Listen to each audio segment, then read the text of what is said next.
to everybody. I'm really happy to be with you in in a part of the world where I feel very well. I met some friends that it was a very long time I didn't see as Marjut. We have been speaking about a very good friend of us that I have always in my heart. I have very good memories of our dear former president of UNIMA, our dear Sirpa Siborias, and the Green Apple Theater. I remember when I was there in Helsinki many years ago. So well, and I'm really happy to have all these Nordic countries together, which is real happiness for me as General Secretary of UNIMA to have Finland, Denmark, Sweden, Iceland, and Norway together here in this ResiliArt session of today. Well, when we start this session of roundtables of ResiliArt in June 2021, I couldn't imagine that they were going to be so successful and that we were going to arrive to 18. We are today is if I'm not mistaken, the 18th one. And we started, of course, with the incredible work of Clement and with the help of Emmanuel, and they are being really very interesting. I have attended, I think, all of them. I don't know if some I missed. I think no. I think I've been in all of them, and they have been a really very interesting experience. And a proof of it is that the General Director of UNESCO has mentioned or is mentioning this roundtable on her message for the World Puppetry Day. As you know, the ResiliArt project aims to reflect the impact of the COVID-19 pandemic on the cultural sector. This is an initiative of the UNESCO that was launched on April, and UNIMA has added to know the impact that this pandemic has had on the puppetry world, on its artists, theaters, museums, technicians, artisans, on the global puppetry field. We know to sensitize public opinion about the situation of the artists and creators and to take action on it. As I said, this is the 18th one. We will have one more, the Korean one, and we will end the whole project with one ResiliArt roundtable together with UNESCO. This will be the 20th of March, the day before our big day, the World Puppetry Day.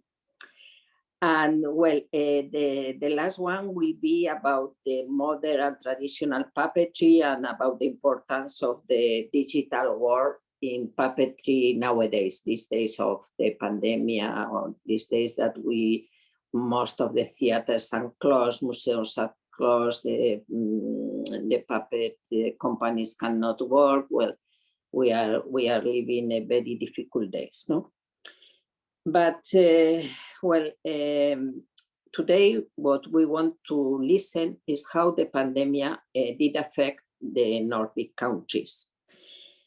But before letting you with Aapo from Finland, that is the one that will moderate today's ResiliArt, I want to thank my dear Clement, that is as I said before, is doing a very, very great and hard work coordinating all these roundtables from all around the world. And Emmanuel Castan, of course. And I want also to thank the participants of today, Marjut Tawast, my dear friend that we know for a long time ago, Agneta from Sweden, Martin from Denmark, Greta from Iceland, and Aldona from Norway. I will let you very, very soon with them, but before, Clement knows very well what I said every time, but I want to say it because the general director of UNESCO starts when she launched the ResiliArt movement, she said these words, and I like to say it in all the ResiliArt roundtables. In these unstable and uncertain times, we need to look to the things that unite us, the things that show us the world in all of its variations. And for that, we need artists. And I add to her words, we need puppet art. And now, yes, now I let you, Aapo, I let you start with the ResiliArt of today. Thank you very much to all of you. Thank you. Thank you, Idoia. See you. Yes, thank you. And well, here we go. So we have, as Idoia said, we have a very, big thing in our hands, and this has been covered in many countries. And I'm afraid that even if we have quite stable things here in Nordic countries, we are not left without the trouble too. And this is why we are all gathered here tonight. And I'm happy that UNIMA International gave us the platform and also made all of the things necessary to make this happen. And I think we have a list of things what we are going to cover. But at first, I would say that it would be the best to give a little bit of information from who we are and what we do. And I think we just need to think who is the first. I don't know if the first one would be with your names.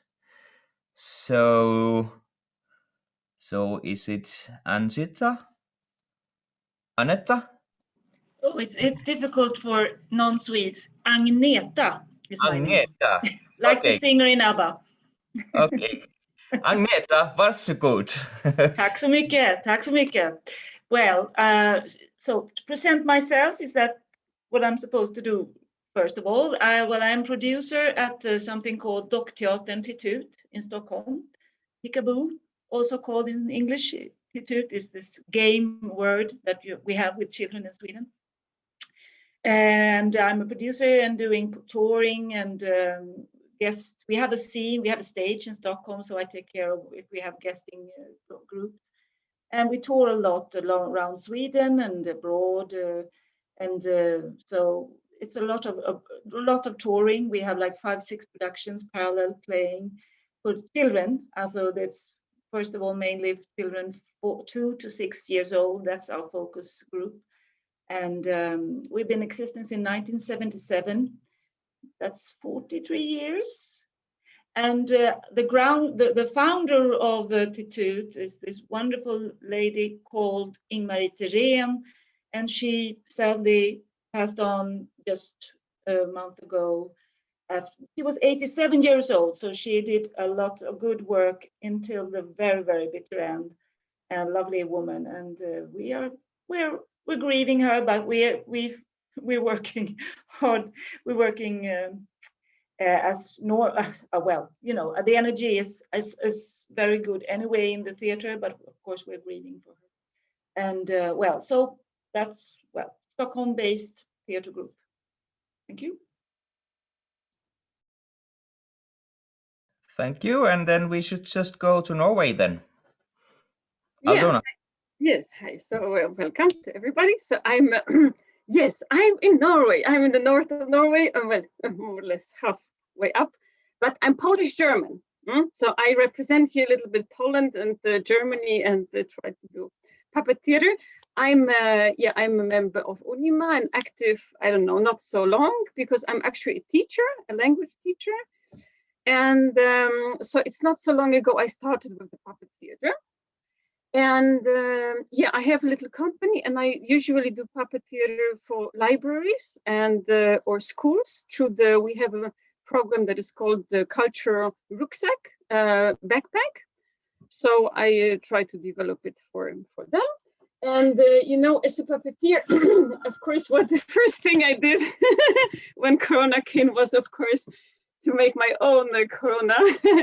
So that's Joe Koronka. Yeah, you can say hello.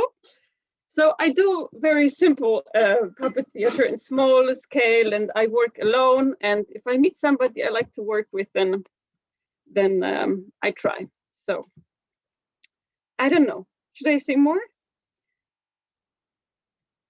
No.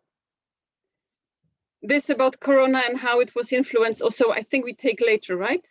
Yes. Yeah. Okay. Yeah. That's this. So let's go to Greta. Hello, I'm Greta. I'm based up here in the very, very north of Iceland. But spring is peeking through. You can see the sun. I have to sit in the sun today because it's out at last. I am actually born in the United States and spent most of my adult life in the UK. And then I moved to Iceland 6 years ago and started up a new company called Handbendi Brúðuleikhús, a Handbendi puppet theater. And I'm based in a tiny, tiny village of just 500 people. And from this base, tour all around the world. And we lead an artist residency program. We do community engagement work. We are starting a digital studio, which I'll talk about a little bit later. And I am also the artistic director of the Kvamstangi International Puppetry Festival, which launched last year in the middle of COVID. And I am have been recently appointed as the president of UNIMA in Iceland.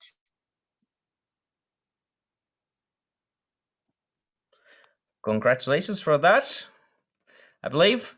And next, should we take, well, it should be Marjut then, because you are, yes, lady, and it's Marjut. So now microphone is on. So my official first name is Marjut, but everybody here in Finland and maybe abroad knows me by name Maiju. So, yeah, I have been working within Finnish and international puppetry since 1981. So I have a festival year all by myself. And I have been organizing all kinds of things, Finnish and international. So for the first 22 years, I worked within the Green Apple Puppet Theater, which Idoja mentioned, and which was the oldest and maybe most famous one here in Finland. And since that, I became sort of a free soul because of many reasons, and I cannot stop working within puppetry because it's so important to bring people together and to show good art and to whatever, to make it run beautifully. And I think we have met with Aldona in one of our projects, which was Meeting Point Finland. And well, I've been within UNIMA International as a counselor in the 1980s, and now I'm again. What else could I say? I am not an artist, but I do promote all kinds of people working in our field in many ways. So I'm there where there is a festival or a puppetry performance or a seminar. Aapo knows I come to north of Finland, Lapland, and then I go to Vaasa in the west and here in Helsinki and other cities. So that's my job, and I have a puppet with me, which is made by one of the prominent puppet makers, Ida Vantaja, and she is one of the so-called earlier new generation. We have 3 generations working in the field at the moment. I'm very happy for it.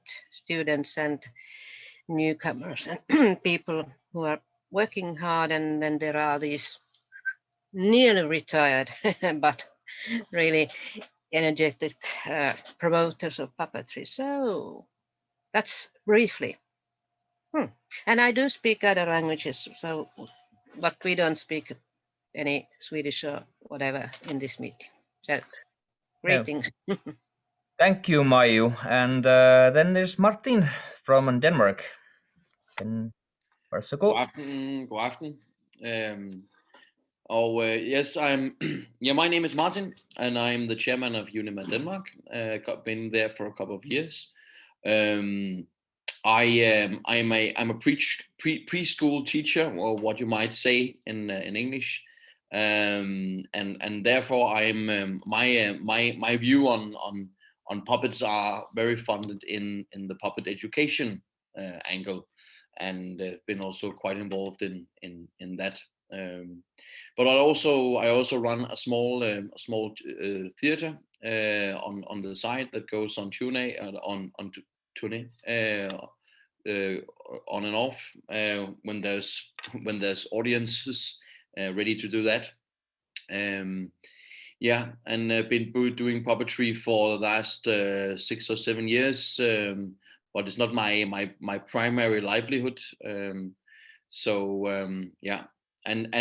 when we're and when we sit here on the 8th of March, I always want to remember you to say happy International Women's Day, just to remember that we are in the part of the world where we celebrate that, even though we have a privileged place to be. So yeah, and that's me in very short way. Thank you. Thank you, Martin. Yes, and I'm also a puppet theater professional. I have puppet theater as my main income. So I have my own company, Teater, Reaktori, and I also work in Danish company, Teater Refleksion. And this COVID has really hit me right in between the legs quite hard, if I'm allowed to say that. Well, I just did. But this is not about me, but I know what this subject is all about. I'm happy that we have this, we can have help from our government, and there's also some grants for entrepreneurs in art field. And this is something what has lifted me up.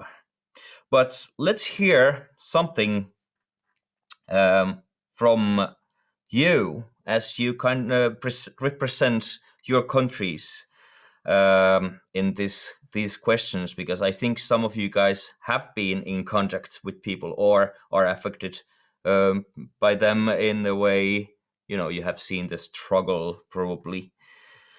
And we have first questions. It's basically, do you have ever experienced another period of confinement in your career? So is this the first time? And how do you think you can get back on your feet? And about technologies and stuff. You have the list of the questions in front of you, and maybe you have looked through them. And now we should make a round of this first part of this questions. And is there someone who would like to begin? You can, or should we just go as we did, or the other way around?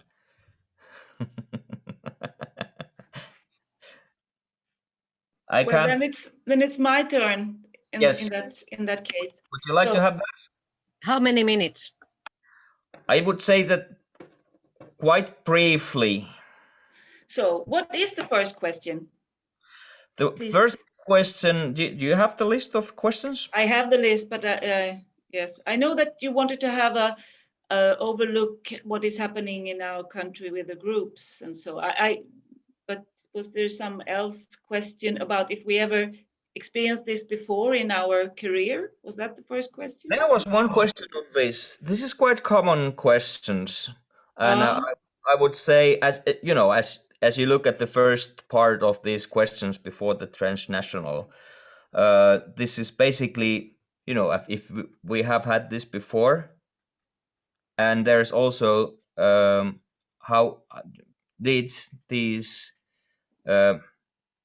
new circumstances made you to change the way you are working now, basically. Yes. Mm. And did you find any funds from, you know, from public, or how did you manage to solve these problems? Yes. Well, I can also first I want to add something that I'm also a chairman in the UNIMA Sweden, and I'm the international secretary. So I'm not just only the manager of the tour producer of it. And so what I did was that I checked around. I asked some of the groups in Sweden, and I know of my own group, of course, but I just wanted to do an overall look for the different groups in Sweden. We are bigger or smaller, and I mean, so there's different sizes and capacity, how you are established. And well, if you are quite established and you have funding from the Swedish Art Council, then you are quite safe, I'd say. I mean, it's a question of the rent for your theater and the rent and the salary for all the puppeteers and all that. All those questions are, of course, very demanding, but it has, anyway, the culture minister has tried to really give us crisis support, so to say, all the time, trying to keep pace because of all the new restrictions that were coming up. But as it started up, I'd say people, the first in the 2020 fall, it was autumn, it was okay, but then you started to understand the seriousness of this. So it's in September, I mean, for us and for many others, you had to start to change your repertoire. You had to take away premiere opening, new shows that we were going to rehearse. And that, if I say that through Tittut, I mean, that's general as for other groups as well in Sweden, that we needed to just have a go through and see contracts with puppeteers, if people could, I mean, change their contracts, be a bit, we could find ourselves on the middle way and compromise and take up old theater, old plays. For us, for example, it was like this. And also, I mean, the digital platforms were really stepping up. And of course, I mean, I'd say, I mean, always, it's like a mantra for us. We say we are stage performance. It's live. That is our strong, that's our art form. But of course, it has been, in a sense, also interesting to investigate and try out new forms to do digital versions of our performances. So very early on, Tittut, for example, and I know other groups as well, really filmed our performances directly for the camera. Something that we had thought about earlier, but now we could really make that concrete, do a realization of that.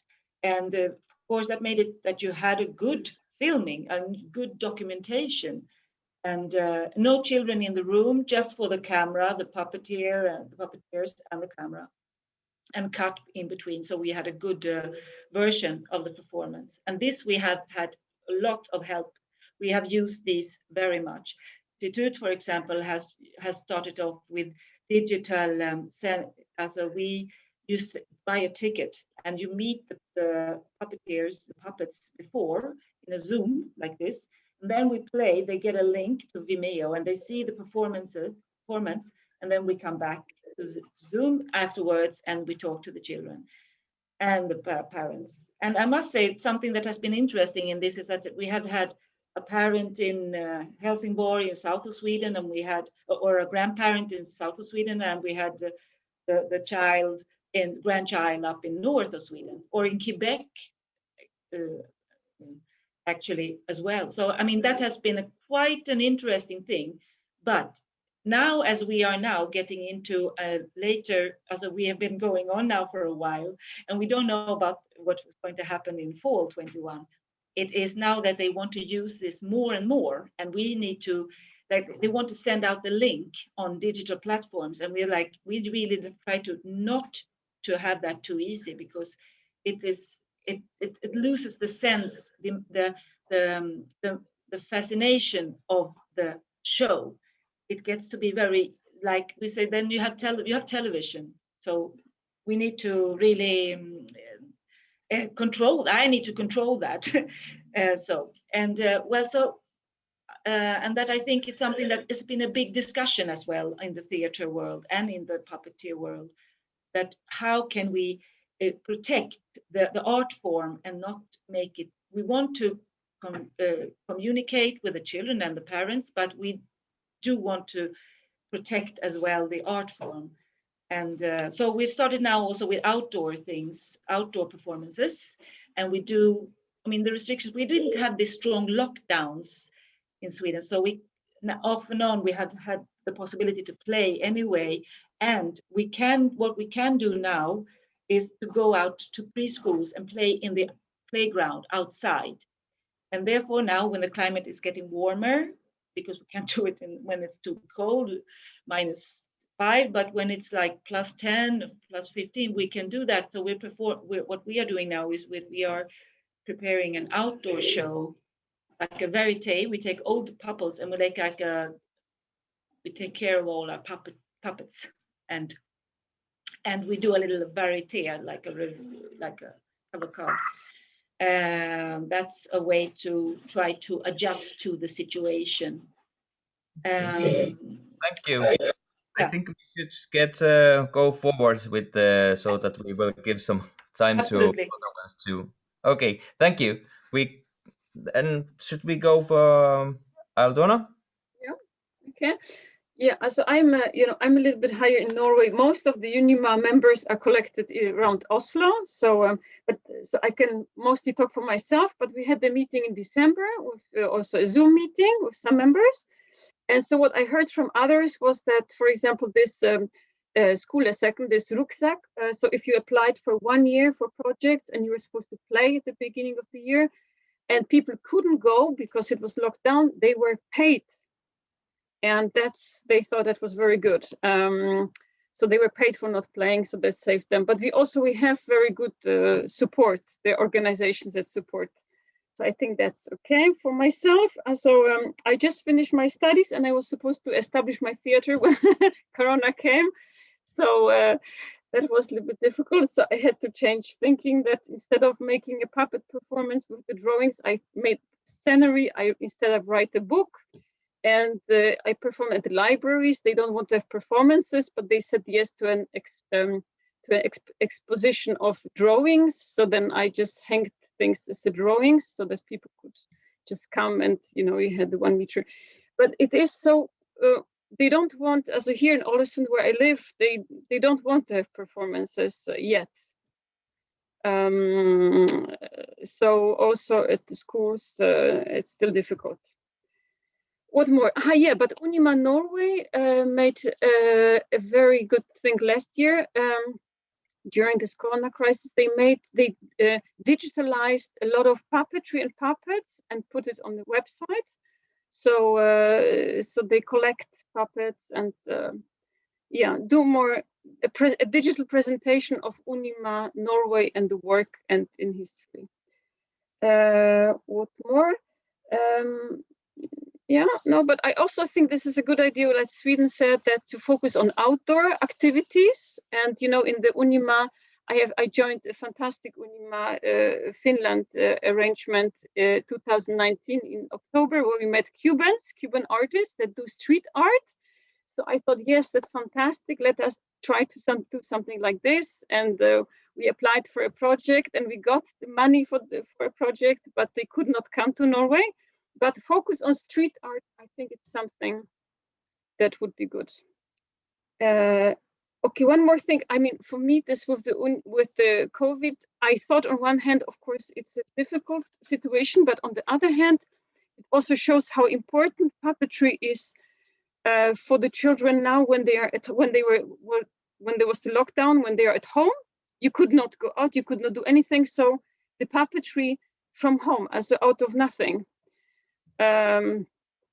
So I made a website where I made what you can do out of just things in the kitchen. And so in fact, I thought it opens up new ideas, and I know people also, other puppeteers were renovating old puppets and but international cooperation is very difficult. So like I'm now in Ålesund, I need a scenographer or a regisseur or something who is in Oslo. I cannot meet them. So I'm actually blocked in my work. I cannot work because I'm alone here with projects that involve others. So yeah, I think that's it. Thank you. There was some other things also added to this, what just came up, and that's quite interesting. Should we go forward? I'm making little notes here, but but I think we are all listening. It's yes, forward. So I think that over here in Iceland, we've been in a fairly unique position through this. It's one of the examples of a time when there are many benefits to being a very small, lowly populated island. And we have been coming out of this quite okay, so to speak. We have been experiencing, intermittent lockdowns, but nothing even approaching the scale of other countries. So for that, I'm really, really grateful to be based where I am, especially when we consider like the impact that, all these lockdowns and school closures are having, particularly on the female creatives, and the negative impact that may be having on people's work and lives. And also thinking about the financial realities of having all your work suddenly disappear and what that means. Our government has been okay within its means in supporting artists over here. There was an emergency fund that was made available for the performing arts. And that was great. That was quite early on. We have been promised another package. I don't know when it's coming or what that will look like. What I'm really impressed by over here, because of course most of us as puppeteers, we work internationally. That's what we do, isn't it? We have to go to other countries. We have to share our work around. What I've been really impressed with here is seeing how everybody within UNIMA Iceland has really taken advantage of the situation and been really, really flexible with how they are approaching their work. We have the wonderful master Bernd Grodnik here, and he has he's taken a break from live performances completely for the moment, and is now offering online courses, which are proving to be very successful. He's spent a lot of time putting in all his usual effort and mastery into crafting these beautiful online courses. And that has been a very positive change, I think, in terms of our reach and where we can grow. We've also had other really cool things happening. The national television station has put up one of our oldest puppet theaters, Brúðuleikhús, the puppet van. They've been showing her work on the national television for a year now. It's just available on, like catch up.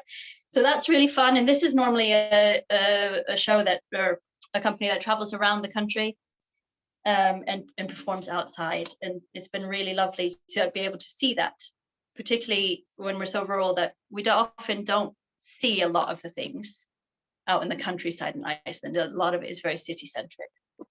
Earlier this year, there was another natural disaster in the east of the country where there was a huge landslide and destroyed a village, the village of Seyðisfjörður. And we have a wonderful puppeteer based there called Tess Riverola. She's originally from Paraguay, and she's now an art teacher over there. And she's been using puppetry to help support the children and families during that crisis and give people a creative outlet to deal with the trauma of, having their homes pushed out into the sea. And I think, like, all this digital stuff, I don't think it takes away from us as live artists. We are performance artists. That is what we do. But I often feel it's a great asset of being an artist is the flexibility that we can do, the creative thinking that we can employ, how quickly we can adapt to new circumstances. And digital is just one way to keep going, I also think that resilience is a little bit about, it doesn't have to be about keeping going with work, I feel like everybody's mental health is also incredibly important at this time, and that we shouldn't put ourselves in a position where we feel like we need to keep all these balls in the air during this time where things just kind of aren't really moving, And like, I don't know, I always kind of think of it like I have glass balls and I have plastic balls. And the only thing I need to worry about is keeping the glass ones in the air. I can let the plastic ones fall right now. And so, any international tour booking, just forget about it. Just let that plastic ball fall, let it bounce. I'll pick it up later when the time is right and when things are ready to move forward. I'm very aware of the fact that Iceland will probably be ready to move forward before a lot of the rest of the world is. We might be getting itchy feet over here waiting for other countries to open up as well. Yes. Okay, thank you. I think I'll leave it there. Yeah, but that is a great input. It really shows how unique our countries are, in a way, many ways. And this is part of the having fun and meet, even under such important thing as we are facing here. But we certainly are facing it differently. So, Marjut, would you like to continue from here? Yes. Well, I have experienced one severe crisis within performing arts in 1992 here in Finland, when we had an economical recession. Is it the right term? Well, there was no money anymore, and there were companies going in bankruptcy, and the funding for children's theater visits was postponed by the state, and nothing really. And our theater was nearly collapsing then, and it was for all the performing arts. We didn't have audiences who couldn't come because they didn't have money, or there was nobody ordering these performances. So it was because of economical crises. But of course, we somehow managed. There was no crisis foundation funding for performing arts then, but I don't even remember. It was nearly 30 years ago, but we made it. But this is, of course, very different because it's a pandemic. and it has striken our country hardly within performing arts. I'm talking only about that. Because we had a state of emergency, which was declared on the 16th of March last year. So everything was closed, even the borders of Finland. We were in a whatever bag, which was closed suddenly.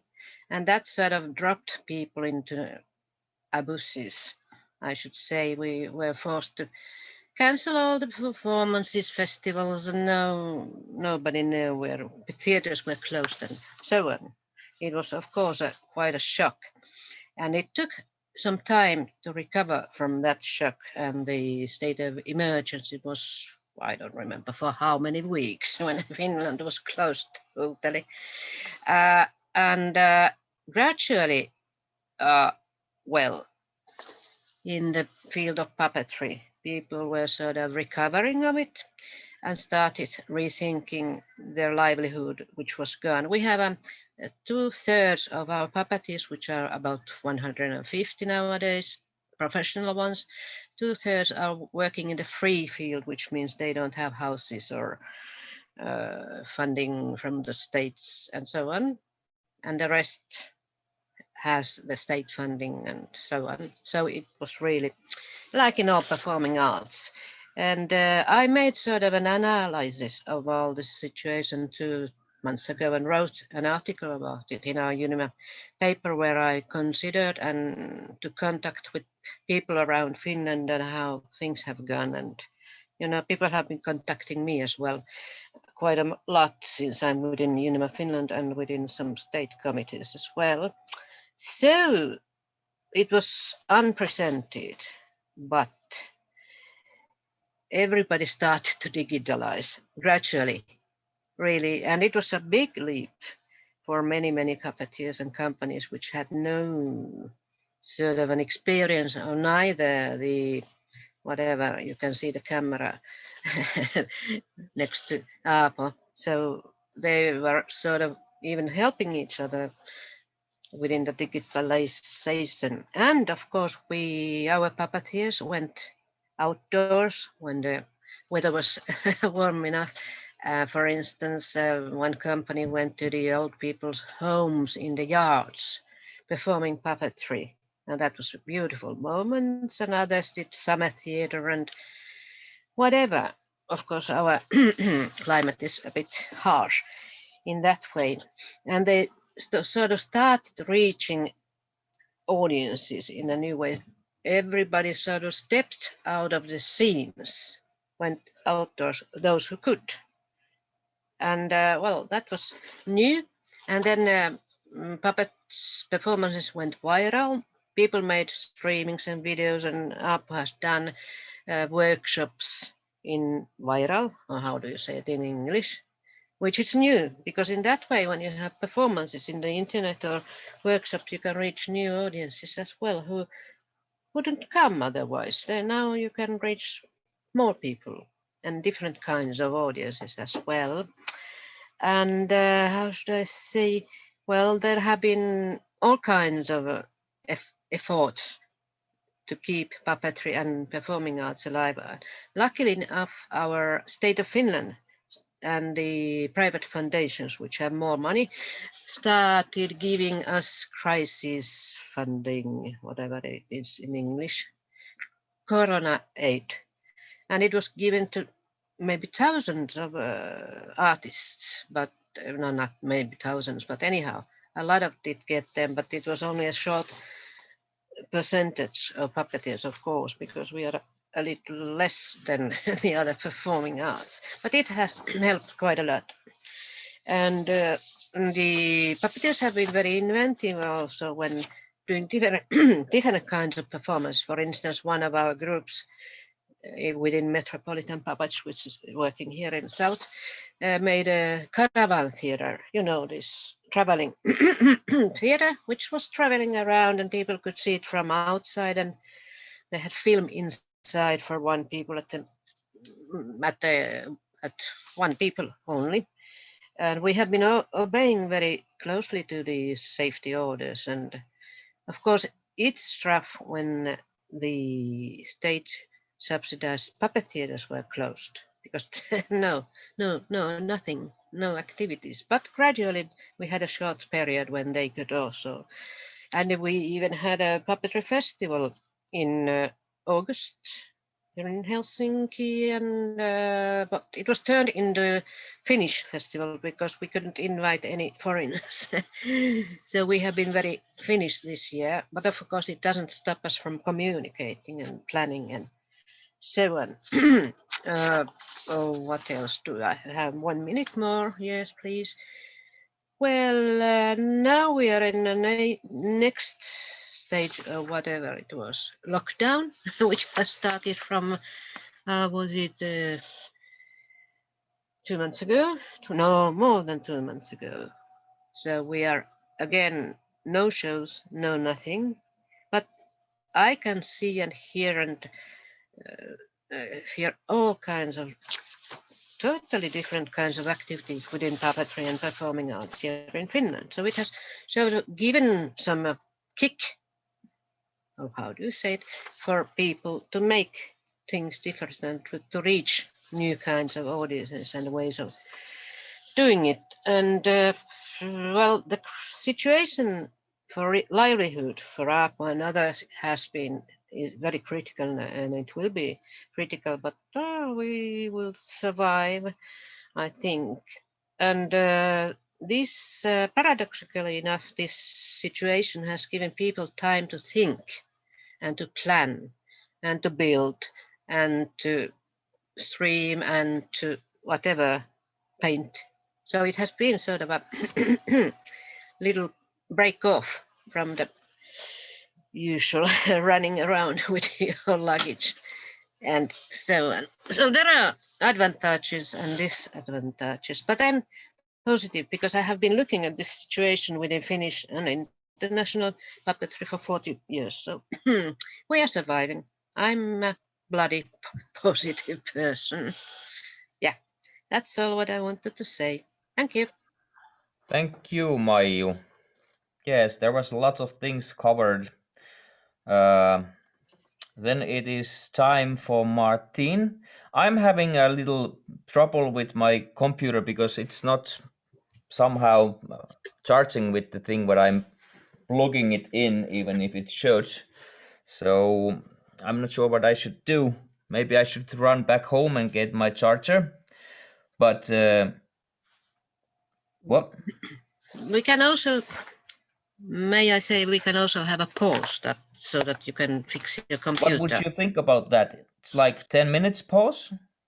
But Yeah. I don't think is it a good idea? Because people are looking at this but I don't know. Because this, I need to get my charger, but I was thinking of maybe Maiju could take over and, because we are both from Finland. Yeah, I can take it over. Yes. But yes, so if you don't, excuse me, I will just quickly run before this dies on me. So I'll be back. But it's Martin. Yeah. You're welcome to Maybe continue. you need a small windmill, Aapo. So, Yes, I'm actually trying something like that, but the hamster just died. I don't know what happened. Okay, then you've really got a problem then. Yes, it's going to smell soon. Okay. See you next. Okay, but yeah, the situation is in Denmark is that our country has basically been locked down for almost through a year. So this sets the terms of how the artist can work or not work. Throughout almost a year, then we have small periods of time that where performances were made able with strong limited auditions, audience possibilities, but the other times then almost through the whole COVID period, then there's been no working or performing arts whatsoever, alive at least. Probably the same as in many of your countries, but the Danish government has picked on a very restricted strategy and in the whole. So our society as a whole has been very restricted, also in terms of how many people could be assembled. And this, as you all know, is a practical problem when making art, because most of us do art with someone else than just ourselves. So one thing is not being able to perform, and therefore lack of funding for some of the artists, but also the lack of having people to work with, or actually being restricted from being at where you do your work, because many of the artists work from a theater or making puppets from the workplace, and many have just been sent home with or without their pay. So this is how this is the situation that the artists do live in, and this not being able to work, I think, is one of the big issues, but also the financial aspects, which many of you also speak of. And I think this is somewhere similar to the situation in Sweden, I think, because if you are in a theater that is already funded by the state, then basically you're okay. And if you have been lucky enough to be part of a program where you can be a house artist, or you have some government funded program where you as an artist participate in, then you are basically saved, or at least you're not in that great of a peril. But there are also many artists that are in a great of a peril, because they rely totally on project funding, or on having an audience that finance their work. Probably the same as in your countries, but in our country, I think that one of the things that the Danish government had been quite long time realizing is that the arts as a whole, the whole cultural sector, needing this COVID assistance, this crisis funding, as you also say, Marjut. So when it actually came about, then the government, the help packages, or the help, what do you call it, the funding packs, the terms of when to apply and how to apply and who can apply differs. So and this is a problem if you're an artist struggling. You're not sure that you're actually able to apply these help packages.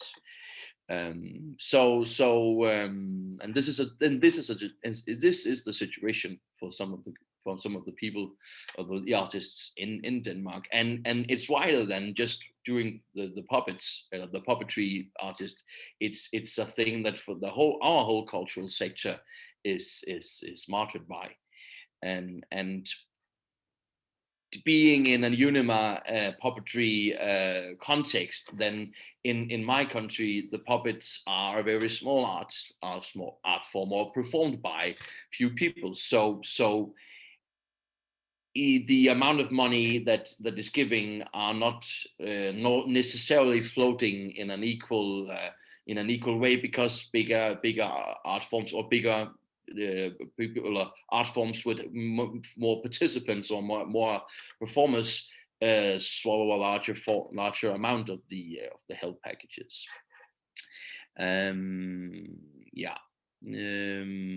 So I think that it's very diverse, and depends many on in a larger part of where you were before the bomb dropped, you might say. And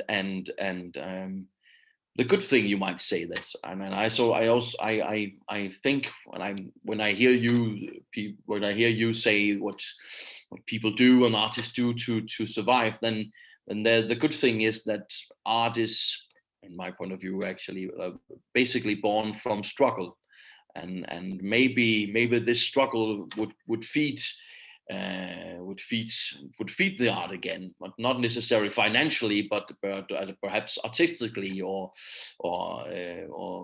maybe would fuel the energy in finding new ways in doing things. I think I wrote large respect for those who try to do things the digital way, as many of you also speak.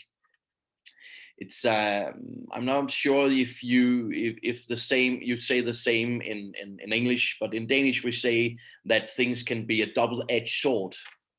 You know this this expression, that if you but if you do something, then there's also two sides of it, and there's also so you say a double-edged sword, because I think that, as many of you also say, the strong thing for the art performers, for the artists performing with puppets, is the live factor, but also not just the live factor, because you can be live in a digital universe. That's no problem, because you can just do that. And there's a lot of you can also just do Zoom as a media for doing that. But the whole contact that goes on between the artist, the puppet, and the viewer or the audience, the whole, we are in the same room together, doing this, and we all the humans are watching the puppets together. That factor, you cannot do that in a digital universe. But at some point, the world will be pursuing a normal or more normal world, I think. So yeah, I think that was that for me. Thank you, Martin. And that was good. It was good that you took this economical side of our work, because this has really aroused here in Finland very deep discussion.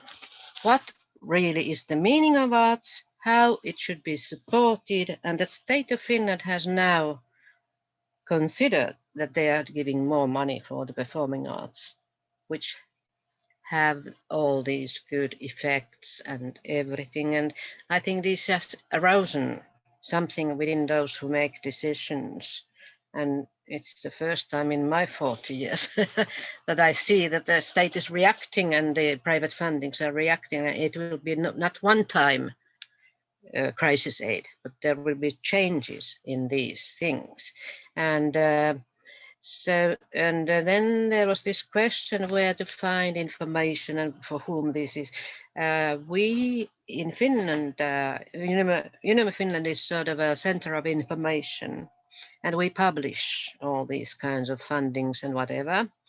And then they know whom they call, at least one specialist who is for lifetime doing this funding. I'm advising people, so there should be always one advisor within the organization as well, if possible, who is not, I'm not an artist, I have time to think about money, funding, livelihood, and so on.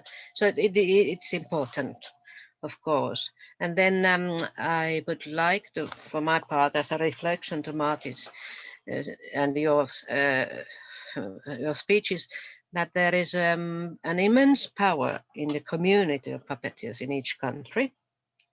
I have felt it deeply this time. We have been sort of been contacting each other intensively and giving support and whatever. And all the meetings, live meetings, there have been a few performances in between these emergency states, have been very emotional, have been very intensive. People are so happy to see each other in live, the performers, the audience, these whatever people. It has been so. We have been in tears. So it means that this difficult time gives us also emotionally something which is unknown, in one way for us. That's all. So. Yes, I'm back.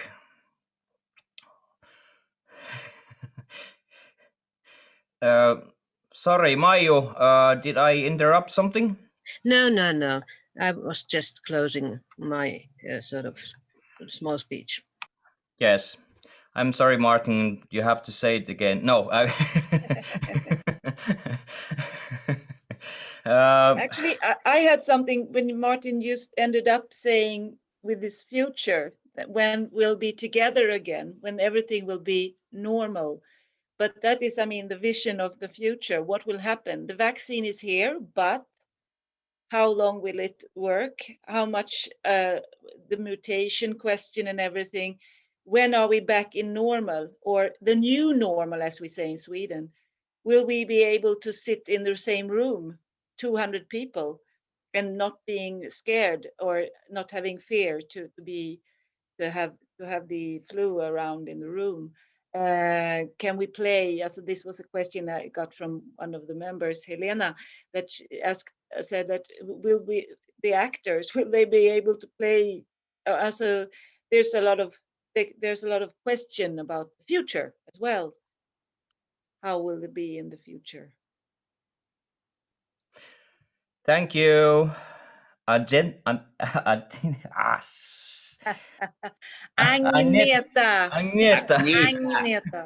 Agneta. Yes, I think it was also in this list what we had. You know, the question of the future. This is a big question, and well, it has been on. This thing has been on for over a year now, so that it has really had an impact. And it's, to be fair, I'm 43. It's not so long from and I have been professional puppeteer for almost 20 years. It's not big, but what my wife also told me, that the old normal might not never come back as we know it. And this is one of the questions what we might want to talk about more. As Agneta already said, of what do we think about how we can improve. We have heard from Bernd at Iceland, and he has made magnificent job with his workshop, and this really seems to be really suiting for him. And I also have made some things with the cameras and stuff, and made a lot of things. But you also said, Agneta, that you are a little bit thinking of, will this be enough for you? We are live performers. So, but as we know, the cameras stuff is here, and we can learn to use them. But how should we and where should we go with this? Would we like to talk about this? Yeah. Yes. Should I say? Yeah. As I think, for example, street art. I think there is a future in this, that we could go to the street, and if you get paid for it, because I think today if you do something street art, you usually are not paid, or I don't know, paid very low. But I don't know. Is that how it is here in Norway? I can go and make a fantastic something here, but I will not be paid, or little. And the other, I don't know about this strengthening the children. Why, for example, work locally? Because children are anyway like this Kahoot, right? Here we call it Kahoot, the groups. So the classes are together. So children could, or in the schools, we puppeteers, we could make workshops, I don't know, maybe digital, or emphasize the children, that they can play for each other, or schools, or locally. I don't know, because I also agree that this pandemic, it can last longer, or it will come back, or we can dream of doing international projects, but this can be limited. But I don't know, strengthen locally, go out on the streets, get support for that, and children as well, because I only don't worry here about us puppeteers not having much money. Okay, I work as a teacher, so maybe I'm not so touched, but the children who will not get this experience. Okay, that's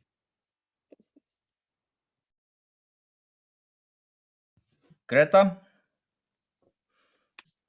I think that's a really good point about people not getting the experience. I'm really wary about canceling things, trying to do things, trying to make things go ahead and then having to cancel things, as is very common to see here, at least in Iceland, and I imagine in other countries where lockdown is up and down all the time. And I think that presenting something as something that's going to go ahead and then taking it away has a very negative impact on people's anxiety, it increases apathy, it does all sorts of things. And so I think that if we are planning on presenting something, we have a sort of a little bit of a responsibility to find a way to see that through, even if it means changing the format of it slightly. I know when we went ahead with the puppetry festival here in Iceland, of course we had announced it and everything well before the pandemic became a reality for us here. And then we had a lockdown, and then it was lifted, and then theaters could open again, and everything looked fine to go ahead.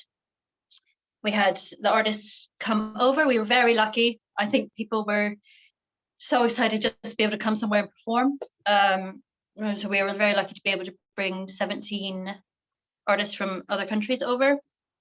And of course, the week before or 2 weeks before they were supposed to arrive, we got the new restrictions that everyone had to quarantine for 6 days and double test. Okay, great. Let's do that. So then at that point, we expected the whole festival to collapse because who has that time to give? But of course, during a pandemic, everybody has that time to give. And sitting in a hotel for 6 days isn't quite as bad as it would normally sound. So all the artists did come, with the exception of one company who couldn't fly any earlier.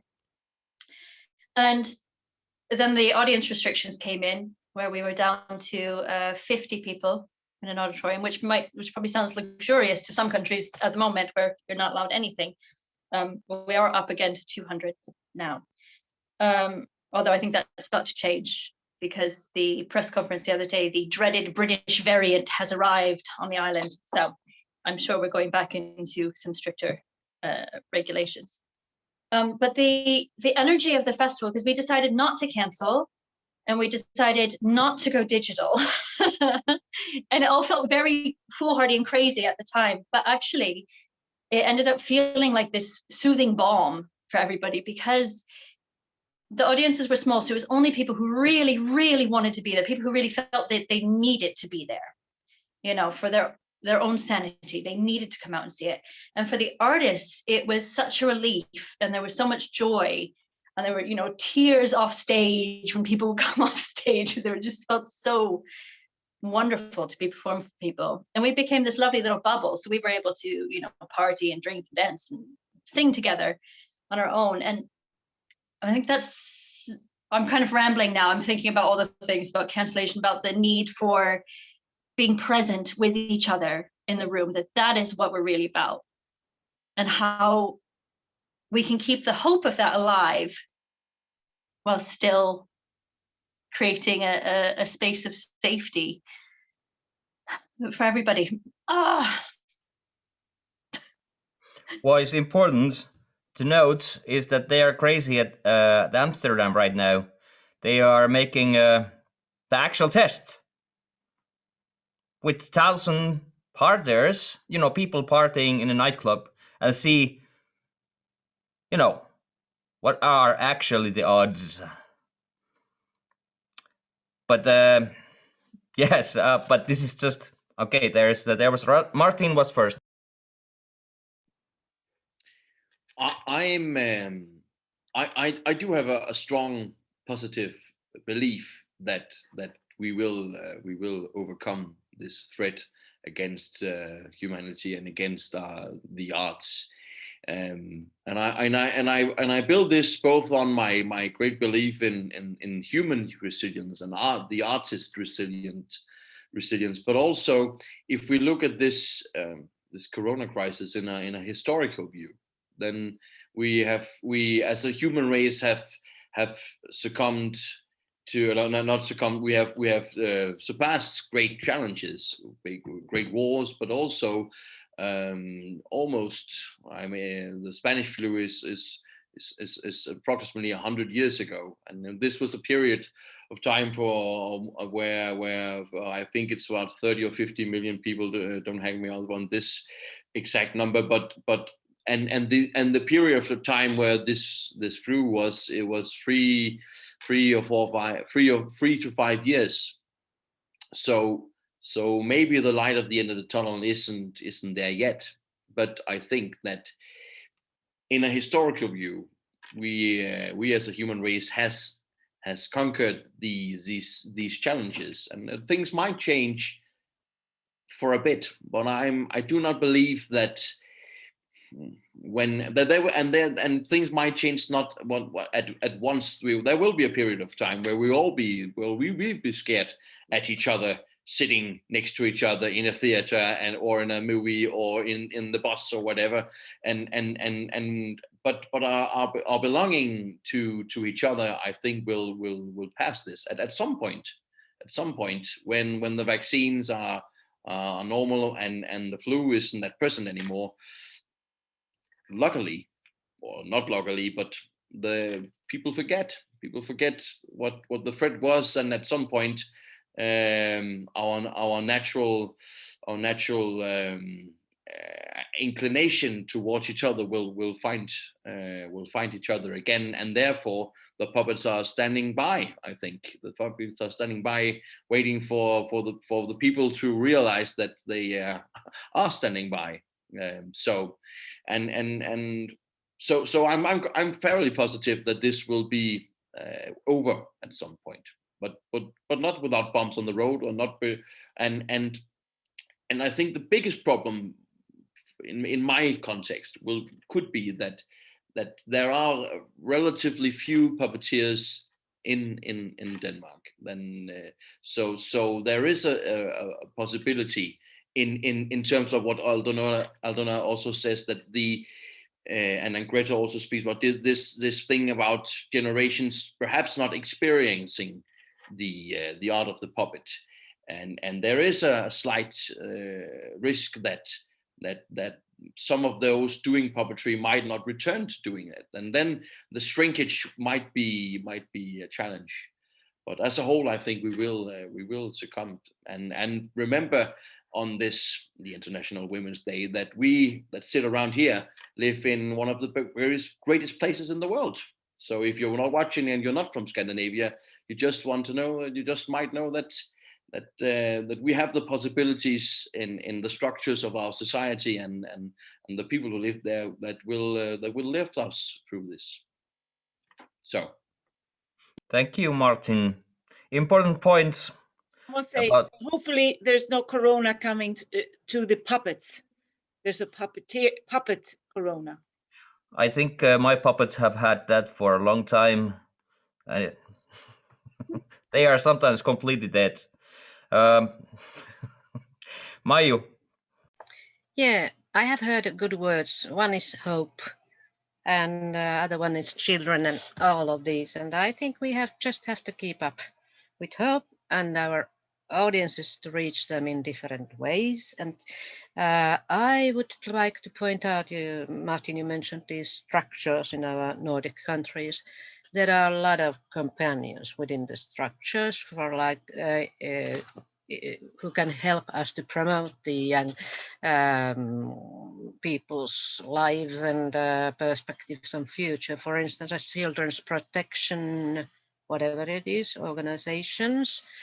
We have had in Green Apple Theatre for 20 years, we had cooperation, and in that way, we can sort of smuggle in our ideals and puppets to those groups who need it most, and the elderly people who cannot go anywhere, and they are wonderful audiences, and they are also wonderful participants of workshops.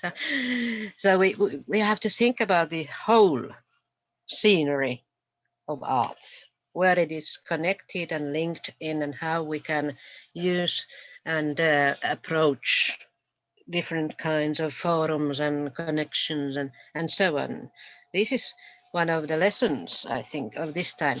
And to mention, you mentioned the Spanish influence through, well, when there was pest in Italia in 15th century, what it created new kind of art. Boccaccio wrote Decameron, which was this lockdown literature, and it went over. It took quite a many people, but anyhow, there was new kind of art really born, and I think we are facing the same situation right now. We are a bit anxious. We don't know what the future brings, but I have seen these kind of hopes and futures when I was visiting Tanzania, not as a tourist, on a private trip. Well, there was nothing really, no libraries, and no theaters, at least. I didn't see, but I saw the people, children and adult people and older people, and I went to people. I didn't live in any hotel, and I could see the creativity and the firm belief in the future and the hope, and it's always there, even though in the next city there was cholera and that there was everything, and well, we just keep on trotting, as English people say. And I think arts, well, there is a Latin proverb, ars longa vita brevis, which means art is long, but life is short. We have seen it throughout the human history, starting from the Stone Age, where they created these wonderful sculptures of women, Women's Day, and it's living. I mean, all the arts are living in one way or another. So this is hope for everybody. Thank you. Yes, that is very good point, Mayu. And as we know, I think what Greta said about their little festival and amazing emotions, what it brought up, it is something what we still remember and endorse in a way. But now we can't really have that. What Aldona said about the performances together with children, and so the children will be, so this is maybe about the continuation of art itself, and it's very important work and should be done anyway. But what we are now just facing is this change in our art in general, because a lot of people can't stand this situation, and they are going from this field what they have been probably struggling before COVID, and then trying to struggle through, and they find they can't, and they will go to other jobs. And this is what Martin was talking about, if I'm just putting together these things. And we also have on this list of questions too about this, how we can preserve the art what we are doing, because there are lots of professionals who are very skilled, but probably never had this kind of institutions behind them. And this is a little bit of danger of change in our art, in a way that, you know, something disappears. Of course, this happens throughout the life anyway, but also we would like to think about not just the children, but also the young artists who are looking forward to go there and they seek things and information. How could we make these things happen with things what we have already, you know, with this what we have here? So if there would be any kind of things before we get back to celebration, you know, if you know what I'm thinking. Should we talk about this? I have a question, excuse me, but I don't know if there's a list somewhere that I should write in, because I had a question actually coming from one of my colleagues, and also there's some questions and answers. There's nothing there yet, but you can ask it now. Okay, because as you said about this, people that have not financial support from bigger organizations, and because I don't know if this has to do with the COVID question, but it has to do with the future, and that is a question that we have in Sweden. That is education for puppeteers. Yeah. Yes. Because we don't have that in Sweden now. We had it for a while. We have like courses you can take here and there, but as for me working at Tittut, we are trying to get into the artistic, like the theater, high school, as a university of theater, to try to find, to get in there to give courses, workshops, but it is very difficult. And I know that there's still education in Norway. There was an education in Finland, in Åbo, or in Vasa. But It's still there. nowadays, how does it look? And I would like to hear different countries. Yeah. Can I say from Norway? Yeah. So that's also a subject we were talking about in UNIMA. That's the problem. We don't have it. It was just half a year now in Oslo. It's a half a year project based that you can take at the university, but that's it. And we were talking about it, what we could do, and workshops. So, but we are going to have a conference next year in January. So we will have a working group, and we will be talking about it. Now we establish every second year we try to have a conference. So yeah. Yes, Marjut. Yeah. Now, I was also thinking about the future and young artists, because we don't have this kind of puppetry education anymore. And after this meeting point, Finland, which was here with the Nordic participants and Cuban artists, we had an idea of meeting point generations, which means that in each country, the older generation, the younger generation, the mid generation, or whatever there are, and students, they meet and they learn from each other, they discuss, they do something concrete, workshops, they do a performance, and so on. This is one way of strengthening the future of young and old artists as well. And a conference about education we had in Teater Academy. Which city was it? In Norway. We had many years of discussion about the state-run puppetry education in Nordic countries. This was in 1990s, early 1990s or something like, no, 80s, with specialists and puppeteers from Europe and Nordic countries. And then we sort of got established the Nordic Teater Academy and the Finnish puppetry education and whatever. They were supported by the state, but then again, so there is another time for the symposiums and conferences and our Nordic discussion about the education of puppetry artists in the future, because we are all getting older gradually, and then one day there comes the situation when there are old people, but where are the young artists? I don't look at the future like that, but we had it in Finland in the 1980s. And now we have 3 generations because of the education. So future is there. Let's go there. Thank you.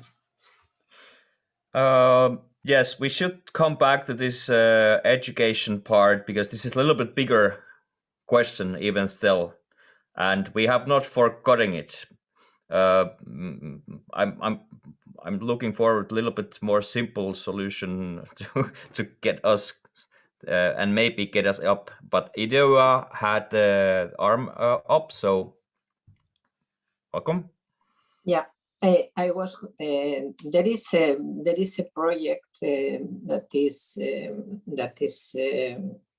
is starting with some countries about training for puppeteers or education for puppeteers at the European level. there are many countries that there is no any place to train puppeteers, where the training for puppeteers, it doesn't exist. For instance, Spain is one of the countries where we don't have any as it does exist in France, or it can exist in Bulgaria, or in Czech Republic, or in other countries. No, so it is a project that I'm topic is involved on it. We are trying to make a kind of a pedagogical plan or a professionalization plan for puppeteers at the European level to try to avoid this problem that is existing now about workshops and this kind of things that can help puppeteers to have this training that it doesn't exist in many countries now, for a European level, with a pedagogical plan and with so we are working on this.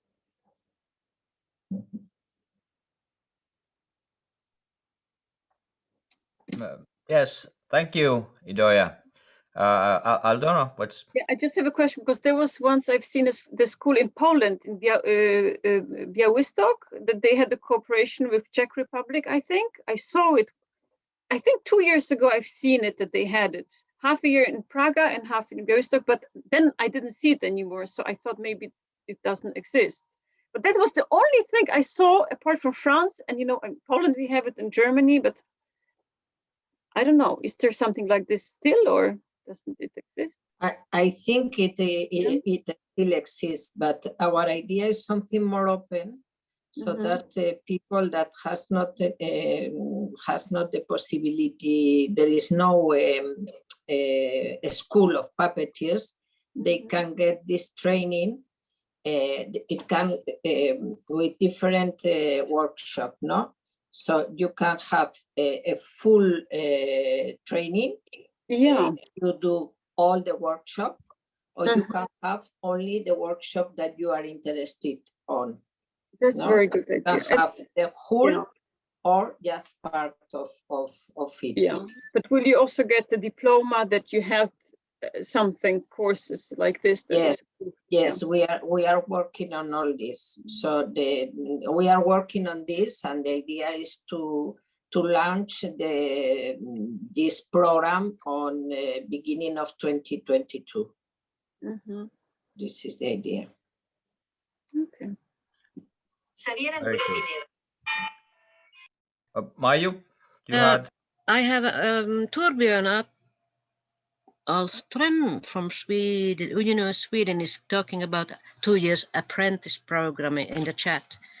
In Sweden, all the puppeteers and puppet makers can teach young students to the skills of puppetry. So this is one way. But this education of artists in our field is a big question.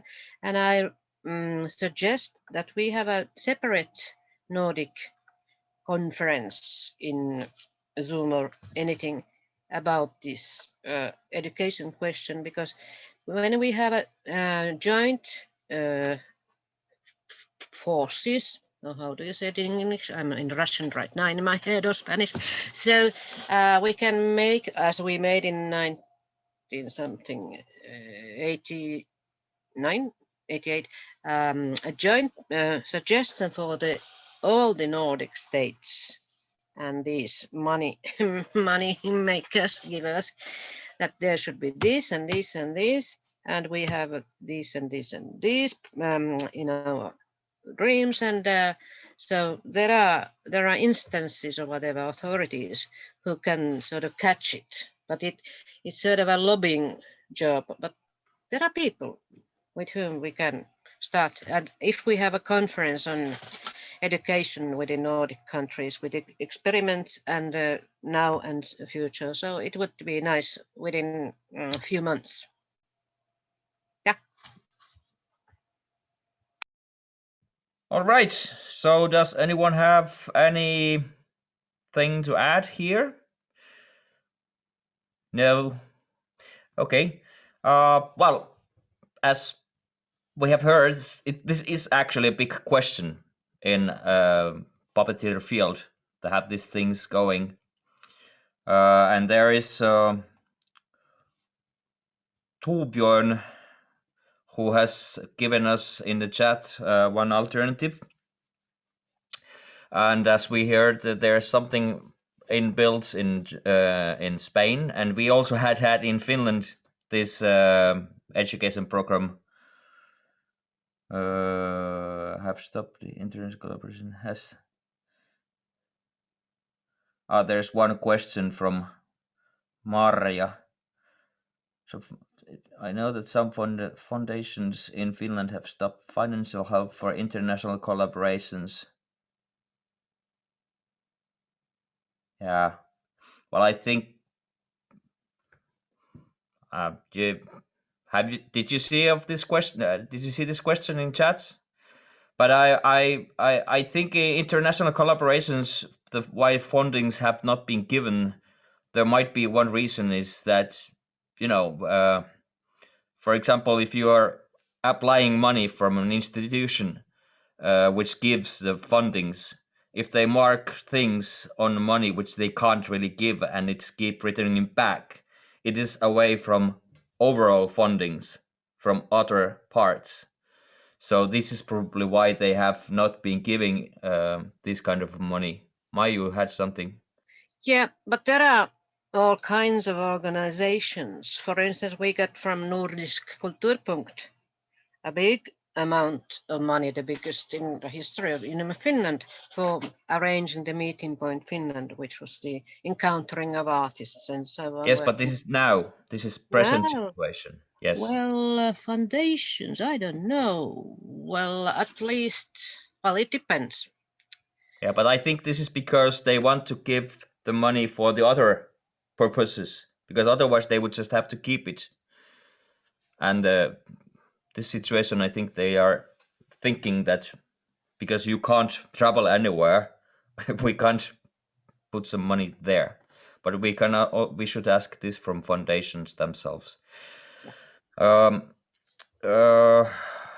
apparently there is not good enough educations, even though they could be like for 1 year in neither of our countries. So that's something to really look upon, and we continue to push the universities and to see if we can, because it's really this. We use mimers a lot. we use mimes because we have this mime education in Sweden, and there you find a lot of good performers, but but they don't have any knowledge. They don't have inside their education anything about puppeteering, so objects and so, even though they have a sensibility for that.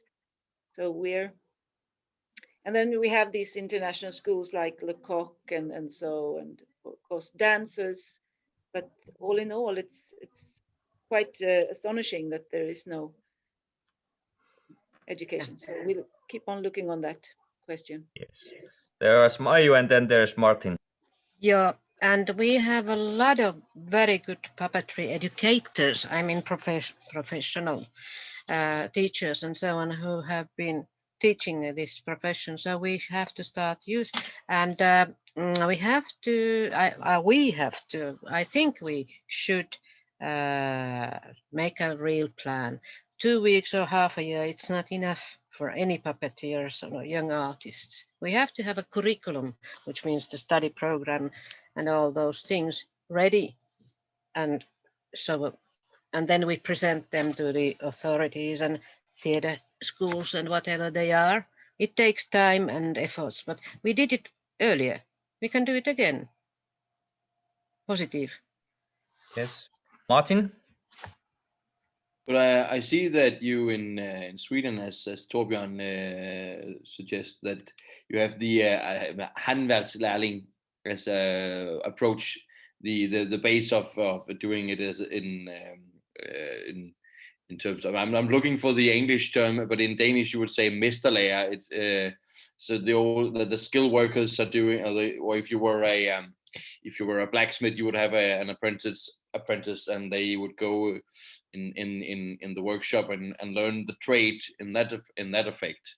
How even though you, as I see Torbjørn says, there's been 2 that has taken and made their exam, but do you have any idea how that way of exploring the education question of how is that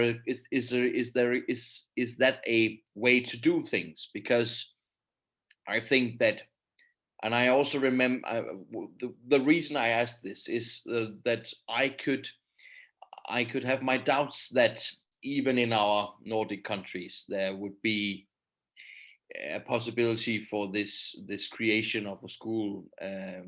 So I think that exploring every way might be a good idea, because I remember also Hans, the former president of UNIMA Denmark, which is now no longer with us, had also been working with a couple of the Nordic countries in terms of the school question.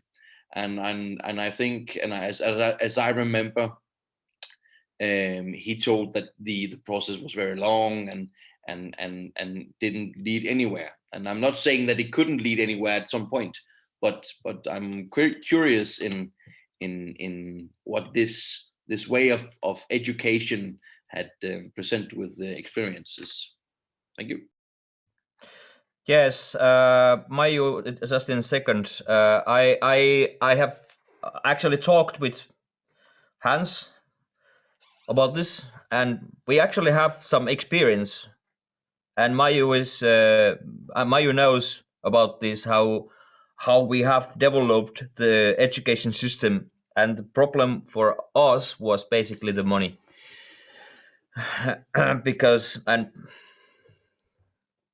Yes, we don't need to go there, but yeah, just a moment. I'm just gonna put here 2 things, because we are gonna otherwise just go back and forth of this thing, and we need to go have a separate meeting and we can make it together. But this is important. But what I am now going to make a little, what I have just written down, is that, we have this very good Bernd, how is his surname said? Odrotnik, yes.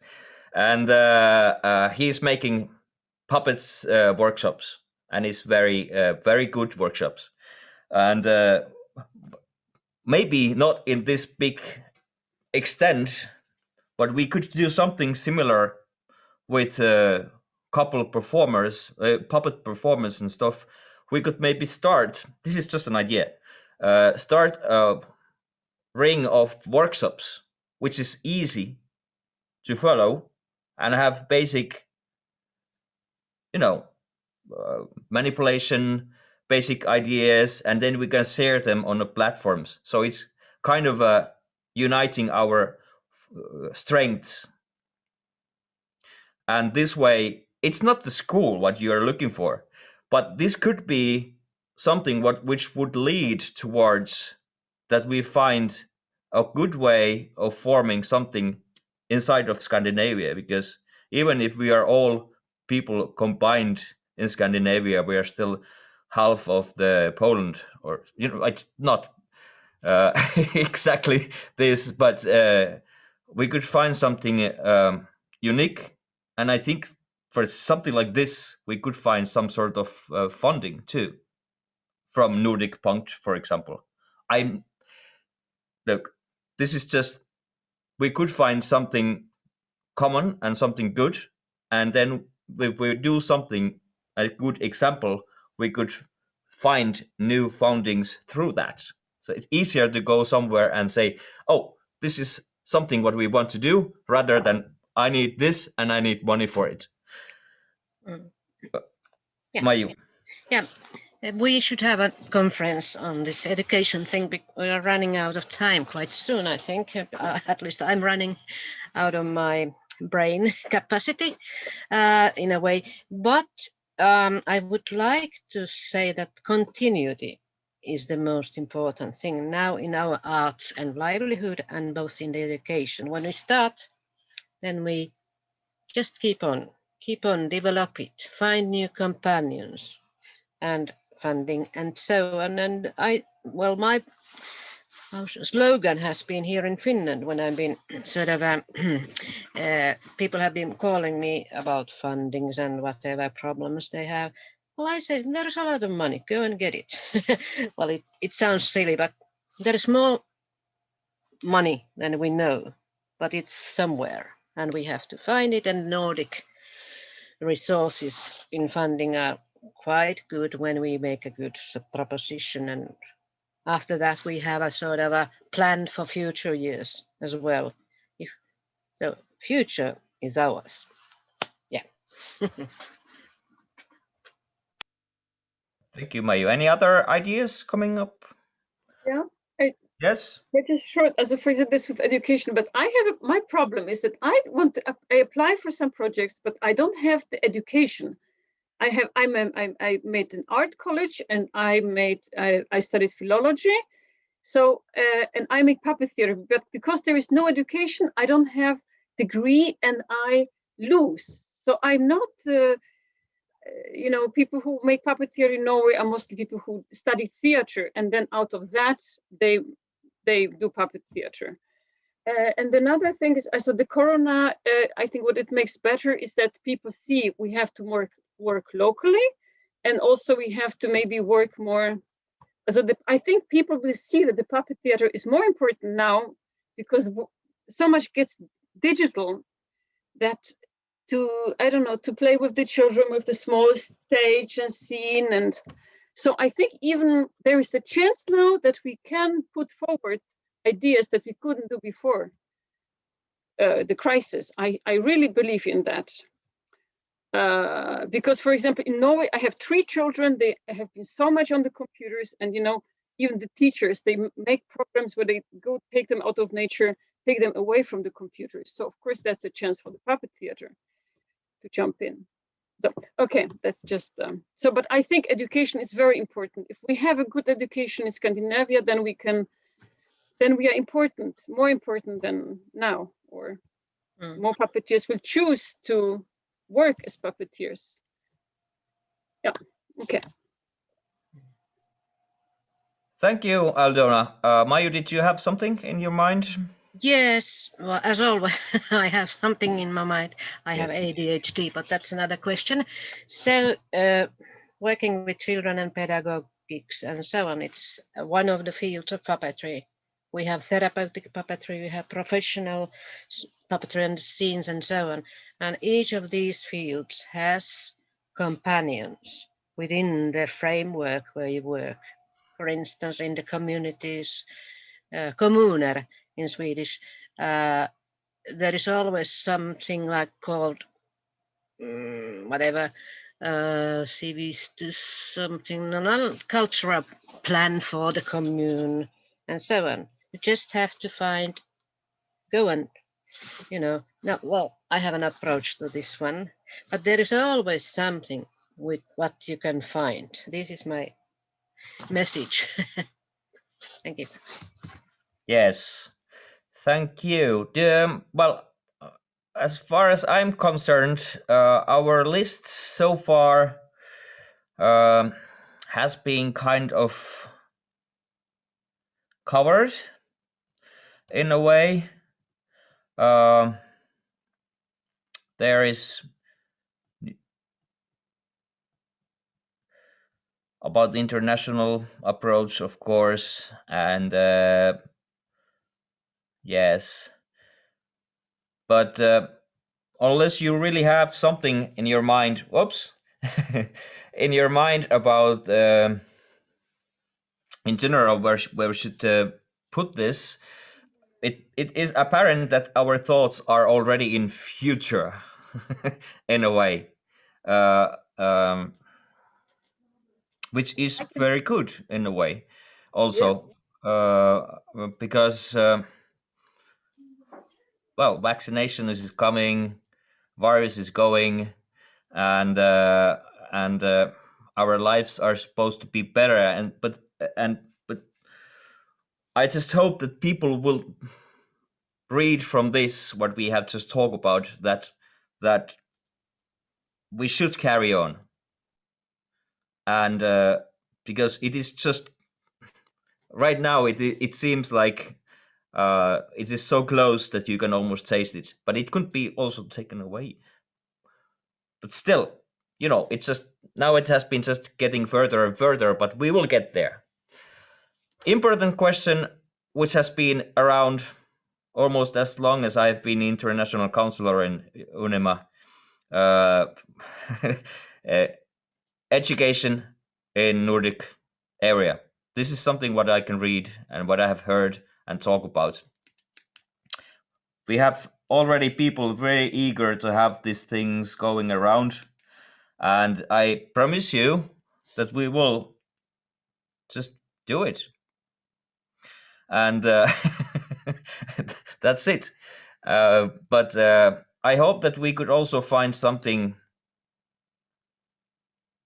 to carry us from this point where we are sitting to the point when we can start to see something else than a screen or camera in front of us when we want to share something.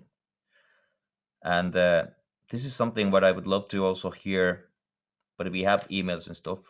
We have things and like workshops and trying to do the best what we can. What I have found interesting is that now there is also some groups also in Finland who are making performances with puppets, perspective of performances in their heads, but they are making it as something what you can look through the screen and then still get. So it's not just streamed performance. It is already performance made for the screen. And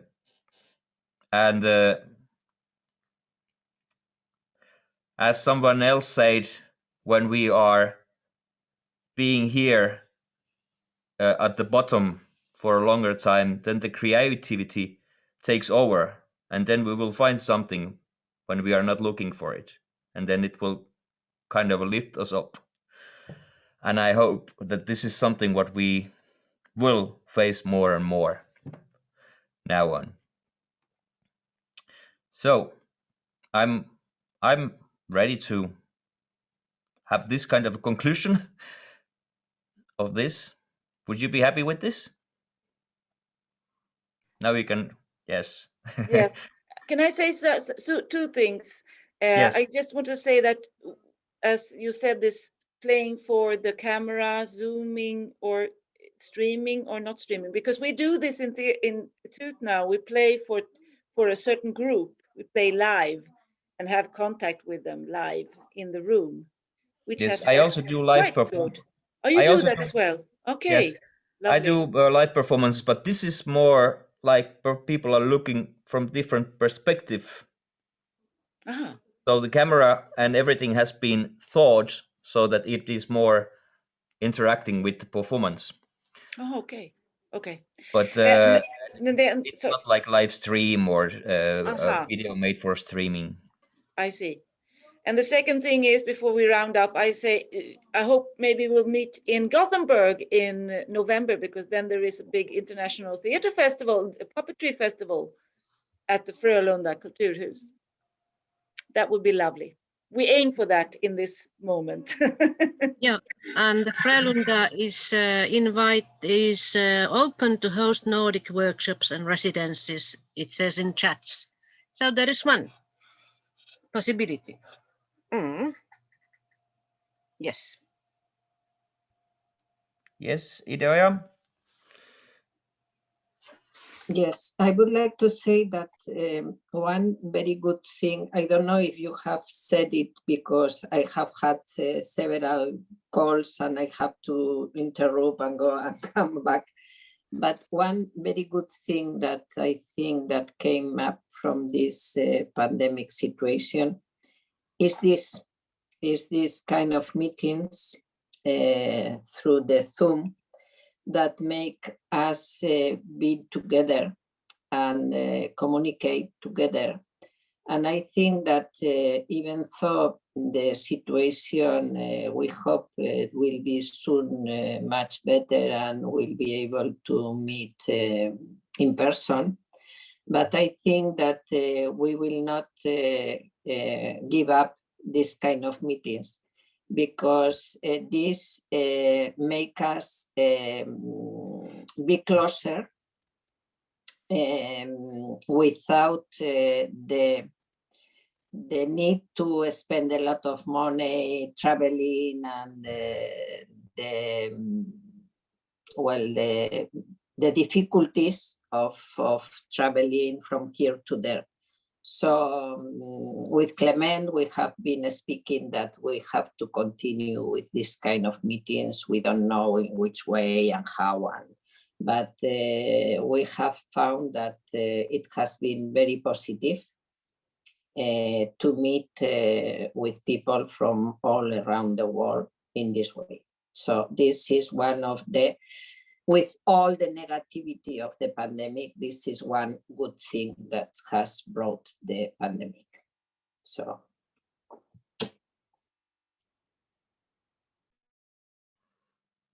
Yes, thank you. This is true.